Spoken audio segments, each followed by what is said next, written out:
But you said the access land is already relief, you know? That's what you say there about excavations. The only problem that we've got in South Africa, the guys don't understand the soil composure. That's the thing. That is the most dangerous thing over here in South Africa. We as safety officials, safety managers, we don't understand the soil composure, and it's not for us to say an excavation is safe or unsafe if the proper ground testing hasn't been conducted prior to the excavation starting. And there where we're working at the moment as well, if you just go and stand on the tarmac and you feel the vibration of the plant on the tarmac, and just imagine how much vibration is going through the soil, because it's amplifying. Every single vibration that the plant kicks out amplifies. Now, let's go back now to our laydown area. Now, our laydown area is a safe area. When they blow product through the flare on a heavy day, just go and stand outside and go and feel the vibration that flare is pumping out on the soil. So we have to consider the soil compaction, we have to consider the composure of the soil, and as well, maybe, yes, it's a bit far-fetched, but maybe get a test done on the type of soil that we are going to be working in, like that deep excavation that we were busy with. They went down 4 meters, and what did they hit? They hit groundwater. Why do we hit groundwater? Can anybody tell me why do we hit groundwater so far, or down at 4 meters? What has happened over here in the surrounds of Sasol, Secunda, Woodbank, Kriel, with all the underground mining that has taken place, the mining effort or the mining effect has gone through water fissures. Now the underground water system has started welling up. Now 20 years ago, your water table was down anything between 80 to 20 to 100 meters down. But with all the mining going on, the water table has risen and risen and risen. And now we're already hitting water on 4 meters. 4 meters. In 10 years' time, you might be hitting it on 2 meters already. And once again, we're laying in a low level area. Sasol Secunda over here, where this farm is in the dip. As you go over this little hill, it all lays in a dip, and this dip goes from I think from Ermelo right through down to sub-Nigel, other side Nigel is this dip, and it's a low-lying area.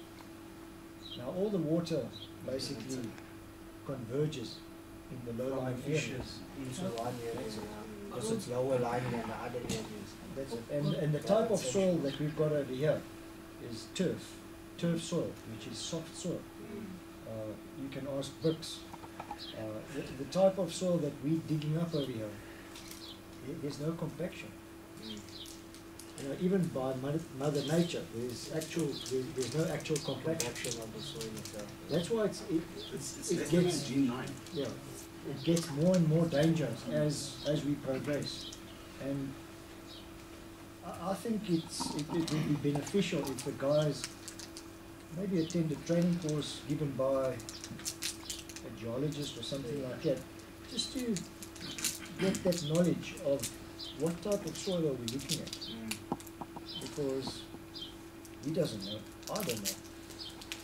None of us knows what type of soil we're working in. But they're the cases, your excavation supervisor, if you read the requirements that he needs to follow in terms of section 11. But I think the it's. If you look at all the appointments we make for excavation supervisor, it's just the audit we said, hey, the guy says he's been working with us for so long. No, we make sure it No. must be engineer. No, that's what I'm Must saying. be If you engineered. look in this list, what happens? But again, Stephen, as you say, a civil engineer is a very big difference to a geotechnical engineer. Yes. And a geotechnical engineer is a person who works with Understands soil soils, compositions. yes.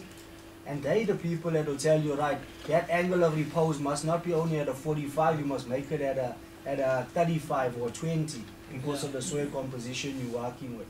Look, So we can say that we make the area safe.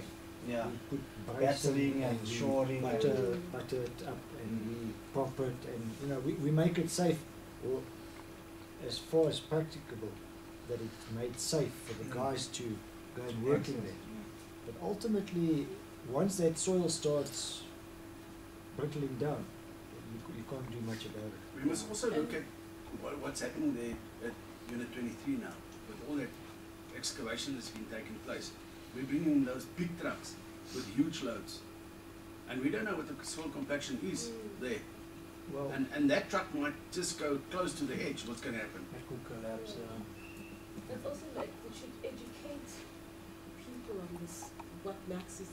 I think that's the right thing to do, because it's something that if you look at it now, our mining, we having problems with this excavation stuff because people are not clued up to. We know about the safety aspect of working on ground. But always looking at But the it's not hidden, looking at the hidden the and hidden risk there's an behind it. article just recently in the U pertaining to what Max is saying.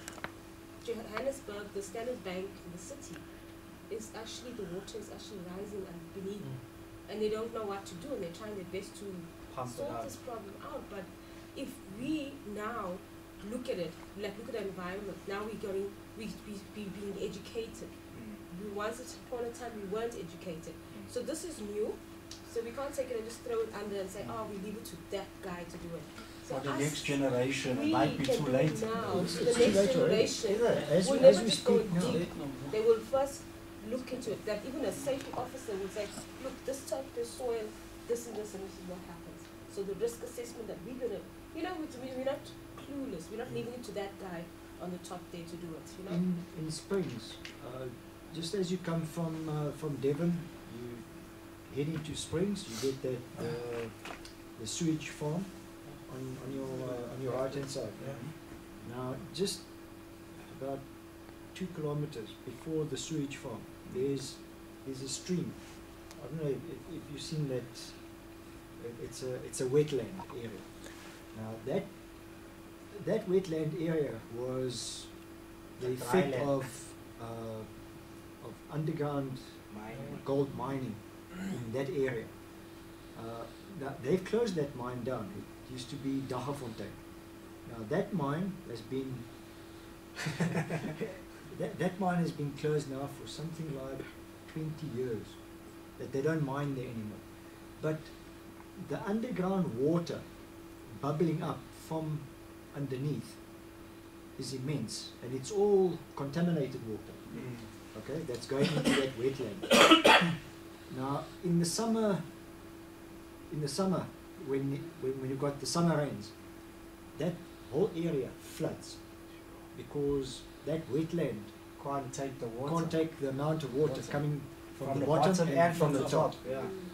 Now it's affecting the whole of Springs. The whole of Springs going down Delmas way becomes a massive wetland. Wasteland, basically. Yeah, because it's But contaminated. there's also there's no life form in that water.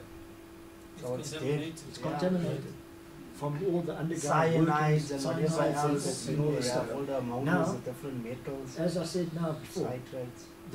the amount of water due to mining that has taken place over so many hundreds of years has all come up, and it keeps on coming up. Like in Joburg now, there are buildings that are sinking. Sure. They have an article. So maybe that's why your foundation is bugged. Hey bro, don't go there. No, serious. Yeah, it could be. Who We says must- it's not Your a fo- reason yeah, why your your foundation? there's no other explanation. We must just ensure that the trucks that we're getting in here does not exceed 11 ton per axle. That you won't be able to see this. What time cubes are they using? Alright, that's per axle. So Yeah, if it's a the 4 axles, axle, you can work it out per axle. Because It one mustn't cube of exceed 11 one tons. cube of concrete is about 1 point something tons, Mm. 1.4 tons or something. Okay, let's carry on, guys. Very